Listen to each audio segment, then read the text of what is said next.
Hey folks, this is Abel James, and thanks so much for joining us on Fat Burning Man, where we talk about real food and real results. I have a special show with you here today with artist and designer Ron Finley, known as the Gangsta Gardener. Ron lives in South Central Los Angeles and quips that it's home of the drive-thru and the drive-by. So a few years ago, Ron planted a curbside garden in the strip of dirt in front of his house in LA.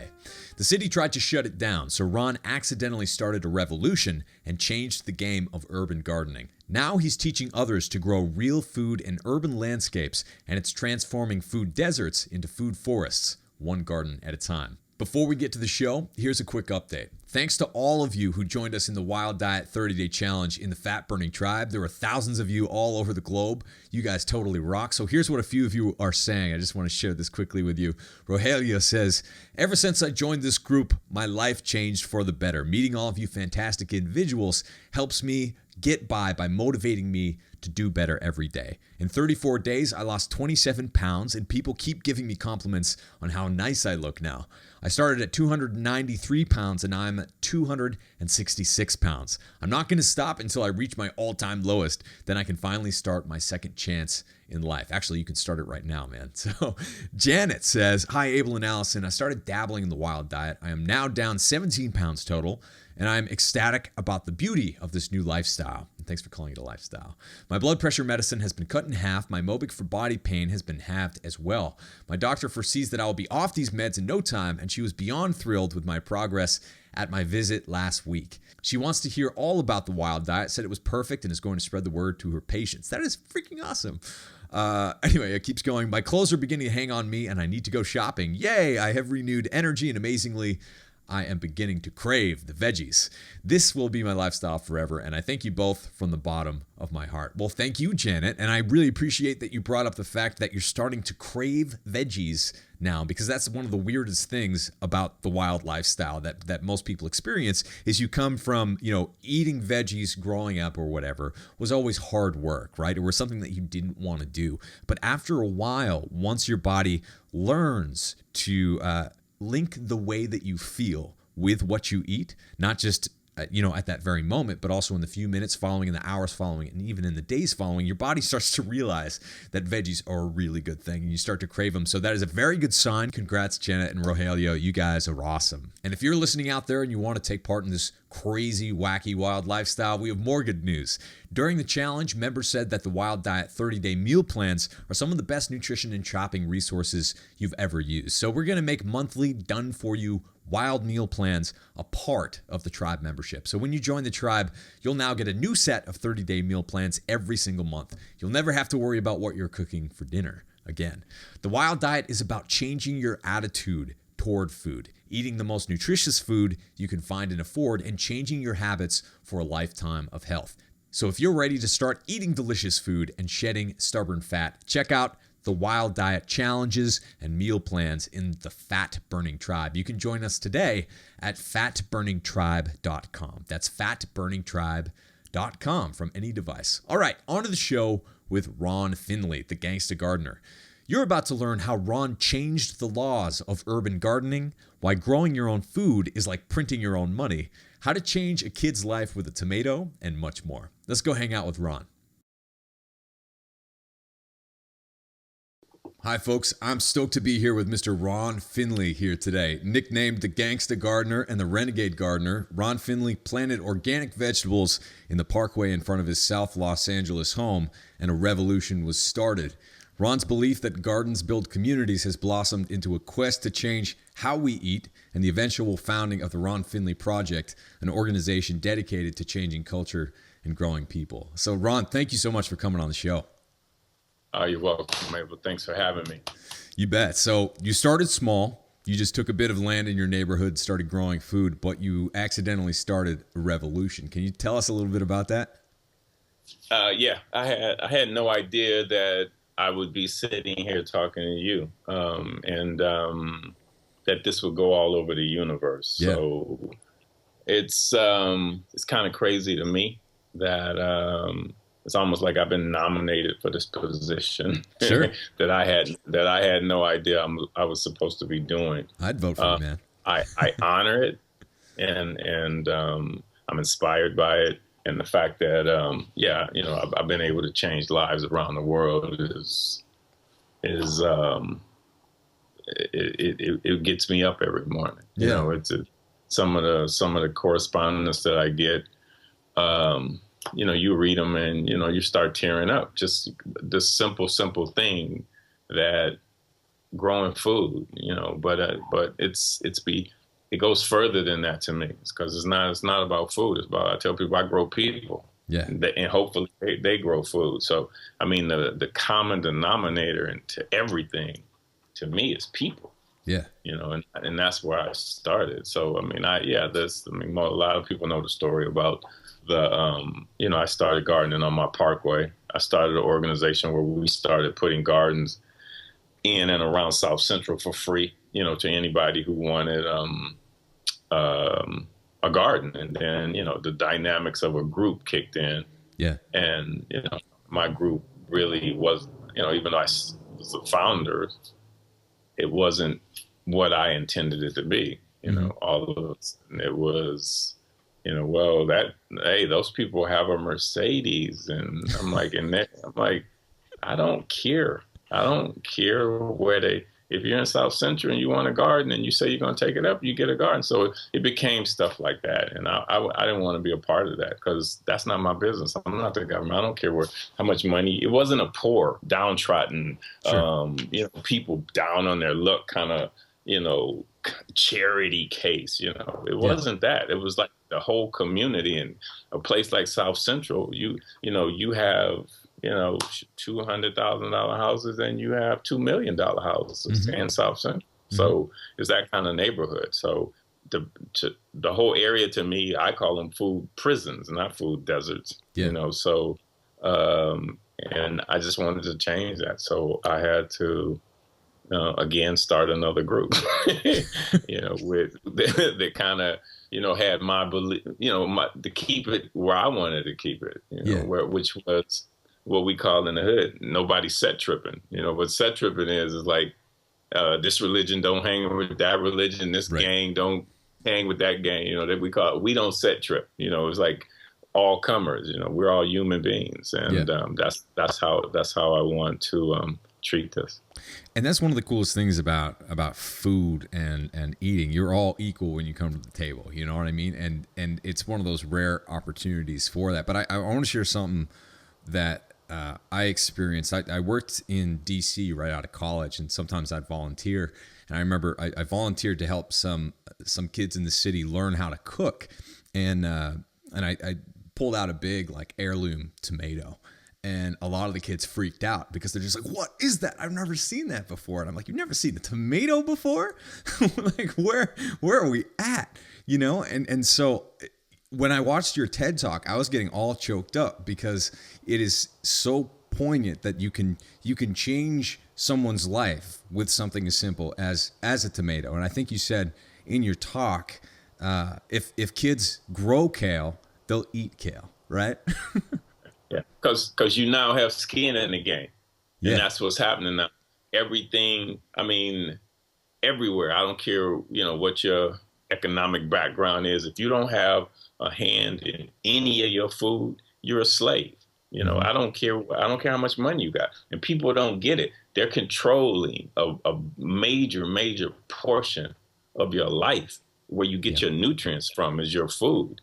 And that has to change. I mean, people. Now, I'm not saying everybody needs to go out and grow their own food. But the thing with a child, if you show a child from day one where food comes from, it doesn't come from the grocery store like most. And that's what you're talking about. These kids have never seen a tomato like that because a lot of them haven't been to the grocery stores, or the stores in their neighborhoods don't have these kind of this kind of produce.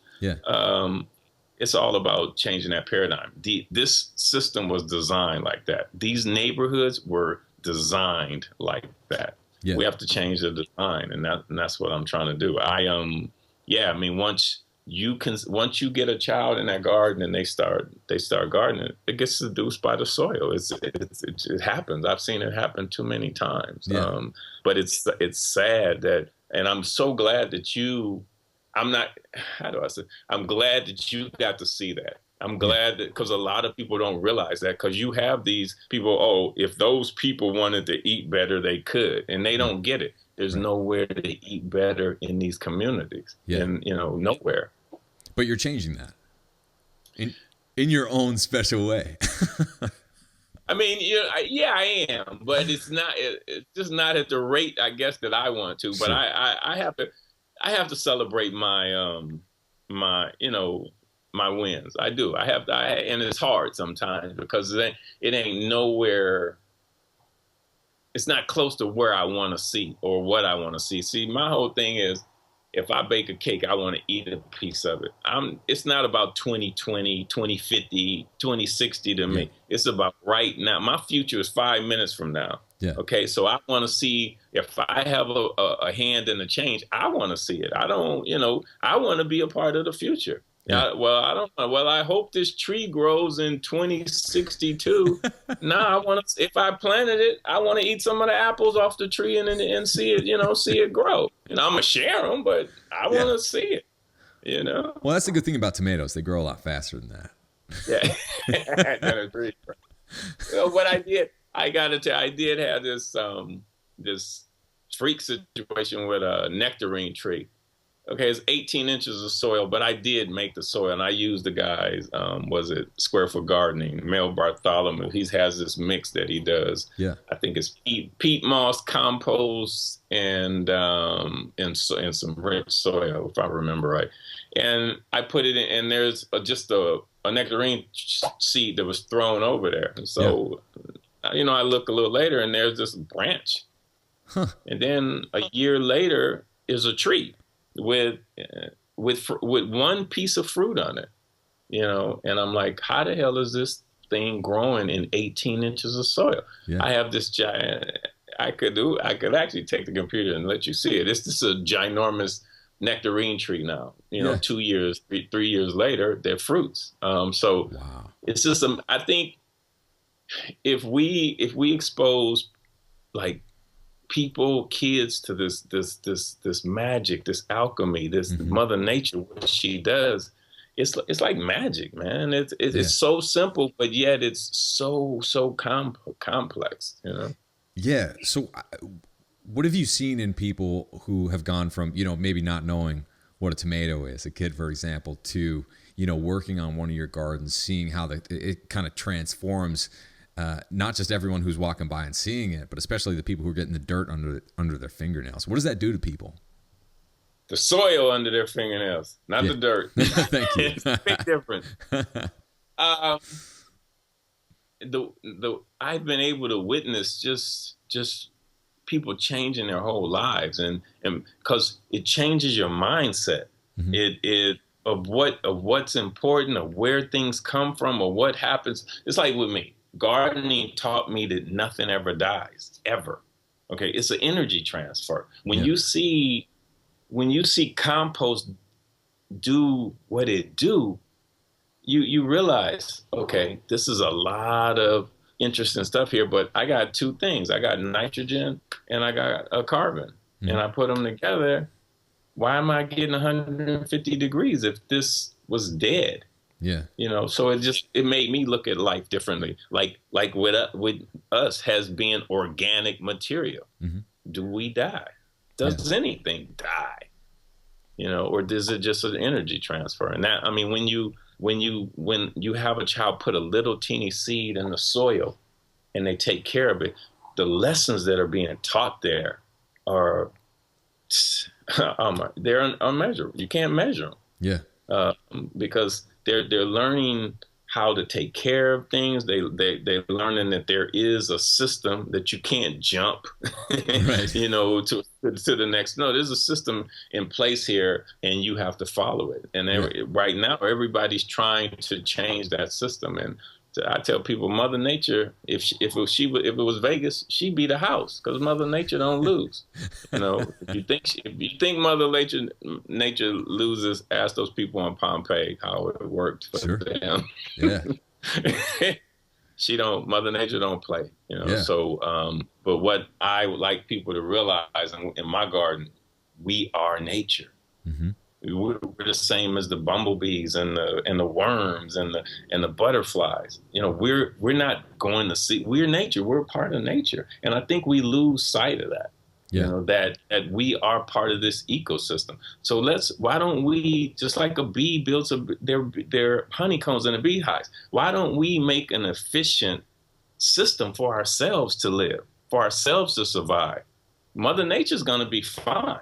Yeah. It's us that's going to have a major problem if we continue the way we continue. And everybody, I don't care what economical place you're at, what religion you follow, mm-hmm. you know, whatever, what color you are, it's one blood, one people, and it's one planet.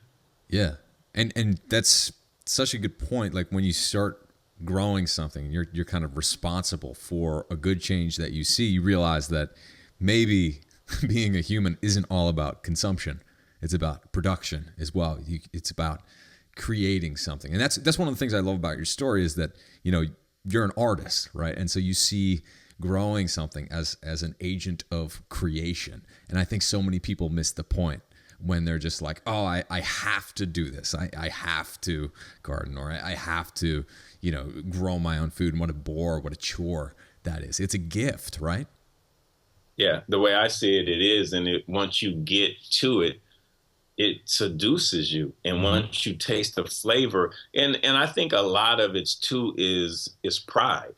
Mm-hmm. You know, like I tell people, I want to see gang fights over who's got the biggest cucumbers or the baddest beef. You know what I'm saying? Yeah. It's like, that's what I want to see. It's this pride that you get in growing your own food that you can't get it anywhere else. Mm-hmm. And my thing, what is more sexier than going to your backyard, your lady or your man or whatever, and you make someone a meal mm-hmm. right out your backyard. I mean, that's sexy to me. Yeah. You know, and it's a win-win situation. Yeah. And that's what it should be that easy. And they have communities. I saw a piece on the Sunday show where they have a place in Georgia now where the community is built around a farm. Yeah. So you have a farm within 50 feet of everybody. Wow. That's in the back that everybody uses. And this place apparently has the places, the properties are 5 times the price of everything else around the city. Huh. Yeah. So people are getting real serious about their health, because I mean we have to realize we've been terrorized mm-hmm. and by fast food companies and by, you know, these big chemical companies. Yeah. I mean, what's happening here, what's happening in Hawaii is a travesty. I mean, they're ruining paradise in Hawaii. Mm-hmm. You know? So what was it? Did you have a moment when you were eating out of boxes or bags, processed food or whatever? Did you have a moment where it was just like, this is wrong, like I got to do something else?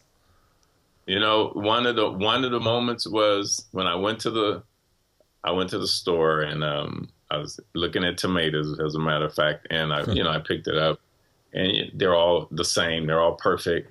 Yeah. You know, I look and it says coated with shellac to preserve, you know, the press. It had this label on there, and I'm like, yo, isn't shellac what we used to use in wood shop when I was, you know, when I was in, yeah, when I was in, you know, junior high school. You know, I'm like, I'm cool with the shellac. Why do I need shellac on my? This says shellac right here. Right. Why do I need shellac on my tomatoes? You know? And I was, even though it's food grade shellac, you know, it's still shellac. Yeah. And that was one of the things. Like, okay, I'm done. And another one was constantly seeing, you know, sitting watching the news at dinner time, and you know, oh, there's a recall on item number 257Z7. You know, if you have this, please return it to the store. And I'm like, how many people have been sitting there eating 2570 and they're watching the news and they're eating? I'm like, that's not cool. Yeah. You know. So I mean, it was a couple of things like that. But then also going to the schools and seeing what these kids eating, looking back and seeing what I had to eat. There's no way that we can expect our children to compete if they're eating the garbage that they're eating that has no nutritional value whatsoever. Yeah, it's by design. And to me, these kids are only going to wind up in a couple of places, and one of them is the industrial prison complex, because you can't compete.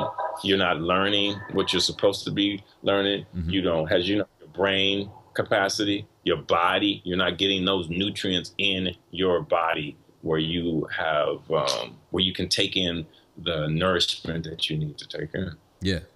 Now, do you find that once you start growing something in a neighborhood, the people really, is it as simple as people just start eating it, or is there more education where you need to teach people how to cook it, or how does that work? That's a good, yeah. No, it's not. It's hard. It's very hard. And it's, yeah.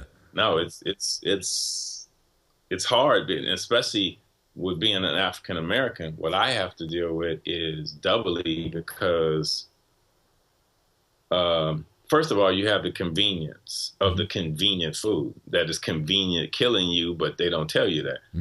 Secondly, being an African American, we have this legacy of this, what was it called? Slavery. And so a lot of people can't get past the fact that, the soil. Oh, I don't do dirt. I don't grow. I'm not a slave. We don't. Yeah. And it's like, yo, no, you don't understand. This is the gold right here under your feet. That's the gold. That's how that got that big white house on the hill. It wasn't because of you. It was because of the soil. So now just imagine for 5 seconds that you own the soil. Now imagine what you could have. So we have to turn that and make people realize, no, it's the soil. The soil is everything. The soil it's alive. Yeah. So it's not dirt. It's soil. It's alive. It has. I tell people, you are. They tell us you are what you eat. No, you are what you eats. Yeah. Plants eat soil. They get their nutrients out of the soil. And that's how we have healthy plants. Take that same metaphor and apply it to a child. If you don't have healthy soil as a child, what will you become? Another thing, money don't grow on trees. I don't know who came up with that. That's one of the silliest things you could ever imagine. Money does grow on trees. Billions and billions and billions of dollars year after year after year grows on trees. And guess what? The tree is even worth money. But we've been taught that money don't grow on trees. But as you know, some of these organic apples, what do they cost us? $4, $5 a piece. Right. Yeah, a lot of, and let's take a look at the chain of that tree, from the people who planted it to the people who harvest it to the distributor to the supermarket and then to your table. There's a lot of people being employed and paid from trees. Yeah, from growing something, from creating something, from being a part of that. Now, I also heard you say, I think it was in your TED Talk, that growing your own food is like printing your own money. I'd never heard it put that way, but I think that's brilliant. It's funny because some people I've seen I've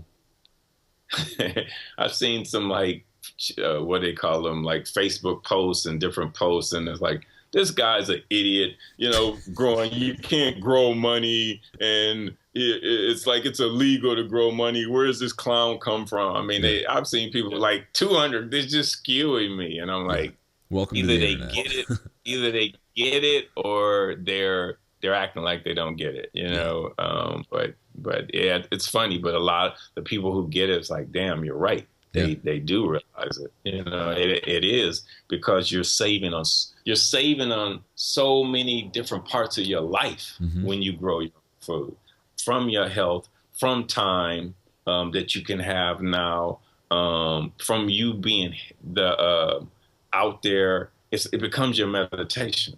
Like with me, it became my solace, and we're creating an ecosystem when we grow. That's something that was kind of sprung up on me. I didn't know it just so happens the things that I planted would attract hummingbirds. I get kissed by hummingbirds every day. I mean, who don't love that? Wow. You know, that I have monarchs, you know, on their way to Mexico. It's crazy that all these insects, dragonflies, you don't see dragonflies over here. Right. So, and it's amazing because I can take my garden on the street and look across the street or next to me, and there's no life, none. Yeah. They don't have finches. They don't have blue jays.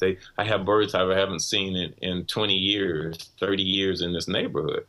As you know, like all the species of things are dying now, and it's amazing that I'm getting to see stuff that I saw as a child. Yeah. Just by planting food and planting flowers, and one of the biggest things I do is, like you were saying, I treat it like it is art. So I apply the colors of nature to give people color therapy. So when they walk by, it's not just blah. It's like, whoa, it's these beautiful colors. I mean, and who does color better than Mother Nature? She created them. Yeah. You know, so here you can paint with your flowers, with your food, with that's your palette you have to paint with. And that's how I use the garden. And that affects people, because especially in an area where they don't see that. And all of a sudden, it's, whoa, what the, you know, people just do the slow Disney small world, you know, drive-by, you know, when they, cause it's something they don't expect to see. They don't expect to see, you know, 14-foot sunflowers on a parkway. Right. And I mean, and what does this really cost? I mean, it's nominal. I mean, what does it really cost to have this beauty? It doesn't cost nothing. Yeah. So why do some neighborhoods have it and some neighborhoods don't? Right. And they know, and all the tests already know it. They know what that does for you. They know how that affects you. They know how it calms you. They know how it puts you in another state of mind. So why aren't we doing that? Yeah. We're starting to, right? It's like for a while there, the past 5 or 10 years, it seemed like we were missing out on a whole generation turning over and new generations starting over and not knowing any of these, you know, ancient traditions that we have, like gardening. We all used to have gardens in our backyard. We used to eat from those, right? That changed, and hopefully, you know, enough people can kind of get back on board with that, because it's not hard, right? It's relatively straightforward to get something simple to grow. Can you just, you know, talk about that a little bit? Yeah, there's this thing called sun, water, soil, and a seed. And you put the water on it and you let the sun hit it and it grows. It's like, it's amazing to me that this is what I do should not be special. You know, I should not, you know, I mean, I speak all over the world now on this, and I don't, you know, I'm just some guy that put a carrot in the ground, you know, and all of a sudden this is special. And I honestly, but it shouldn't be special. Feeding yourself, like you said in the beginning, it shouldn't be special. You know, so what I want people to realize that, again, I'm not telling you to grow all your food, but imagine if you did it collectively. Imagine if you had a neighbor or the person next to you or the person across the street from you, or all of you guys got together and decided what you're going to grow. Okay, so therefore, I know you have the orange tree and a pomegranate tree, and now I'm growing kale and rhubarb, and Sally's, you know, growing the lettuces, and somebody else is, you know, growing, I don't know, passion fruit or whatever. So just imagine, you don't have to grow all this yourself. So just imagine collectively, because as I'm sure you know, you cannot eat all the food that you can grow. It's impossible. You'll be eating 24 hours a day. Yeah. So what about if we had these kind of neighborhoods where people shared? Now you know your neighbors. Now there's a communication. Now you're creating community and safety. You know, now you know my children and I know your children. Now the conversations, we're not behind bars and looking out of our windows and scared, you know, to communicate with one another. Gardens build community, period. Build relationships, you know. Yeah. Real simple. Good in, good out. Yeah. So why did we lose our backyard gardens? Why did that happen? And then what can we do to turn that around? How? Because we it's just like, I think what's happening with the whole digital computer age right now. These kids, I mean, I'm gonna put Pomona College on blast because I love them. But they had some students come out to help me, and I gave them one of the old drills that you turn like this, and they couldn't figure it out. They couldn't. I gave them the drill in 2 bits. I said, "Hey, we need to put holes." And so I said, "Okay, how many college kids does it take to drill a hole in a box?" You know, I said, about 10 of y'all, right? I mean, we brought up several generations that don't do anything. Mm-hmm. Okay, it's scary because I don't know what's going to happen with everything being automated. Mm-hmm. I was in the Barilla pasta factory in Italy, the biggest in the world, and I'm like, okay, the machine's 2-3 stories high, yeah, and I'm like, where are the people? Where are the people? You know what was on the lawn when you walk up? There's little robots mowing the lawn. No. Yes. Yeah. And Jeez. so we have to create. That's what we believed in the whole convenience thing. Now we don't have skills. Everybody's not going to make money off the internet. Yeah. You know, everybody's not going to be a programmer so we need to get back to where we made stuff, where we created stuff. And I'm not talking 3D printing. I'm talking taking some wood, taking some wire, taking some metal, and really making stuff and trading stuff, trading food, canning. And like you said, that's people used to can. And you could have that food in your cellar or in your wherever. So these are the normal things that we have to get back to. And I don't know when it's going to hit. But it's scary because I have college kids work with me, man, and it's bad. It's it's things that we took for granted. Like the way I think, they call it, I do critical thinking. I'm like, it's not thinking. There's no, you think outside the box. I said, there is no damn box. What are you talking about? I think outside the box. It's called thinking. Yeah. Ain't nothing critical about it. Yeah. So the way we're going to change this is we have to get in the soil. We have to get back to where we touch and do things. We have to get back where everything's not social media. Because that's not going. Social media is not going to feed you. It's not going to put food on your plate. Yeah. And can we mesh technology with agriculture? Hell yeah. But we physically I think we're losing a lot from not being in the soil, and from doing everybody sitting around, behind their computers like we are right now today. Yeah.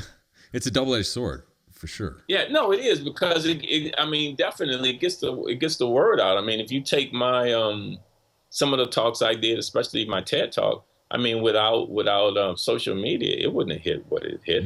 But it went viral because of the message, for one, and then because of social media. Where can you get that kind of message out that fast? Yeah. But we also have to realize that we have to close the computers and get out and really make and touch and build and participate and have conversations where you touch people, where you hug people, where you engage. And that's what you can't do that. You can't engage people on the computer, really.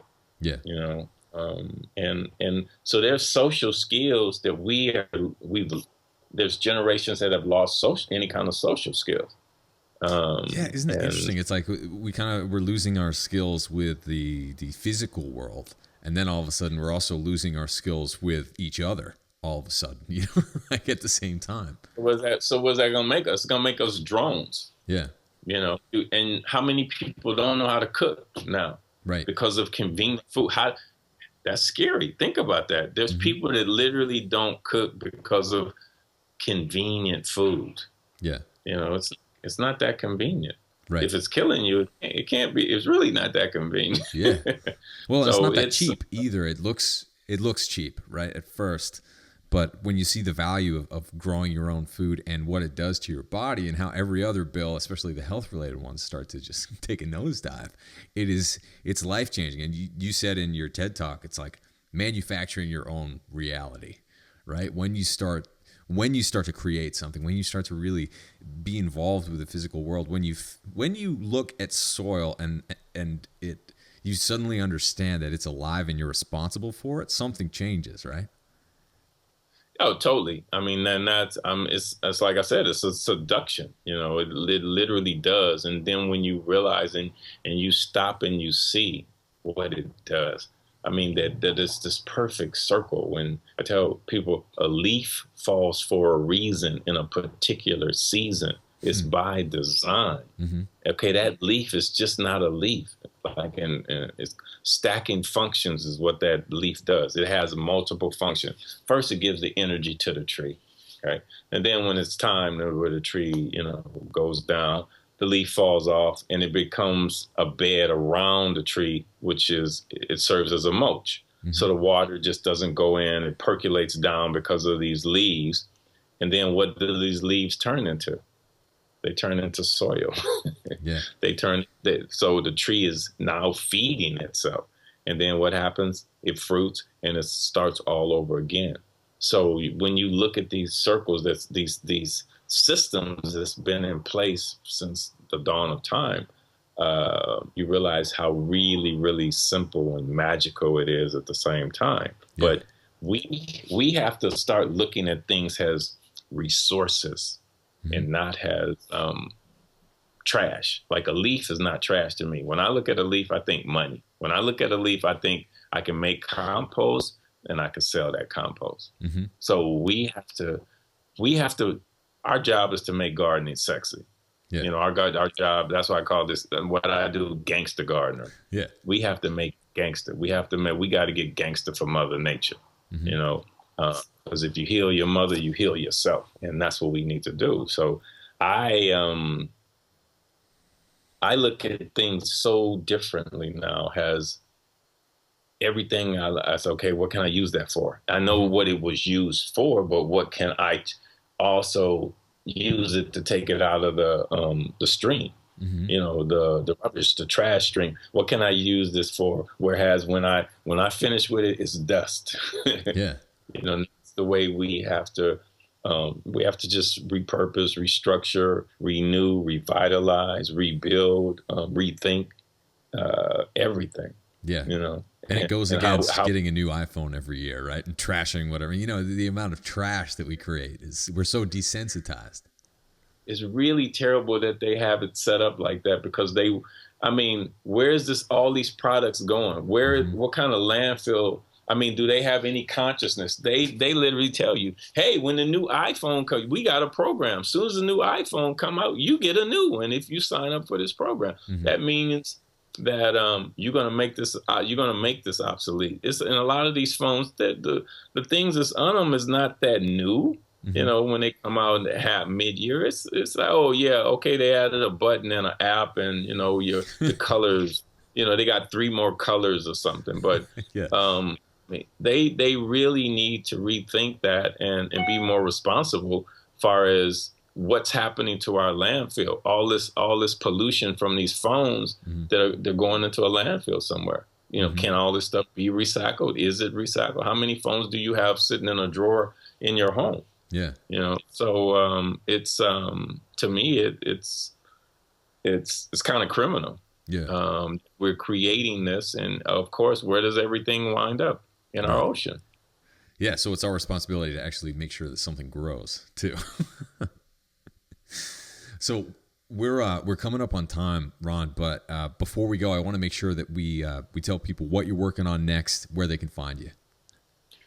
What I'm working on right now, actually, last night, we did a movie with John Legend's Get Lifted. Cool. Came on as a producer. It's called Can You Dig This? And we have a program where you can go to canyoudigthisfilm.com and you can actually bring it to your city. That came on video on demand last night, and it also premiered in different cities around the country. Awesome. At the same time last night. So if you want to see the film, it's pretty dope. You can go and look at the clips online. But that's what I'm doing now, and I'm just speaking around the world, and headed to MIT Media Lab next week. Cool. So it's a lot of good things happening. It's a lot of good things happening. I mean, just working on my plan to take over the world. For mother, right? Yeah, no doubt. I mean, that's the person that we need to be responsible for, because she's been responsible for us. And, I don't want to sound like no greeny hippie or something, but when you think about it, man, we all want fresh air. We all want clean water, and we all want healthy, nutritious, vital food. And these things are being taken from us because of greed. Yeah. And definitely not the need. Mm-hmm. So we have to save our seeds. Yeah. Well, Ron, I really can get behind what you're doing. I think a lot of people who are listening are going to be flocking to you, hopefully, after this, because we need to see more of it. I appreciate your support and having me here, and thank you for being there. I appreciate it. Yeah, of course, man. You're welcome anytime.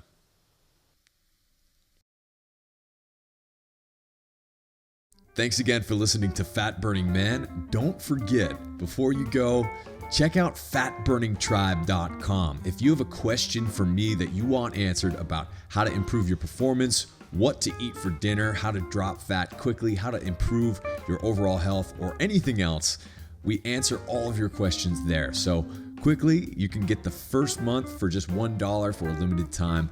Check it out at fatburningtribe.com. All right, I'll see you there.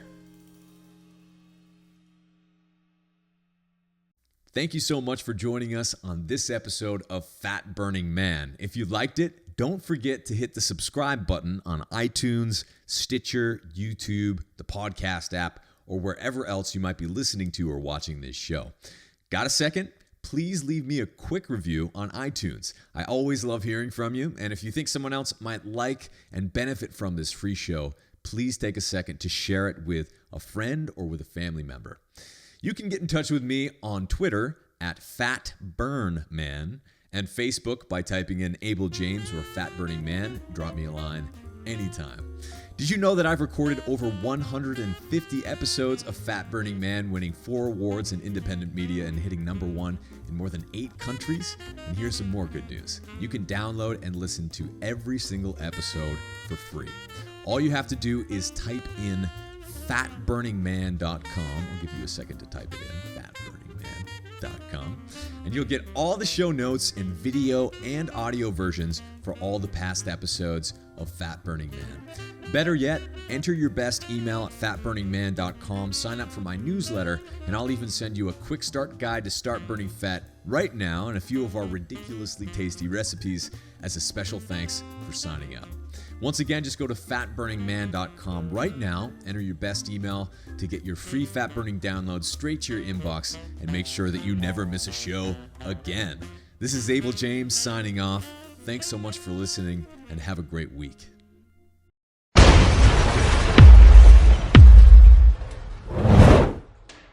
Know if they were to see them.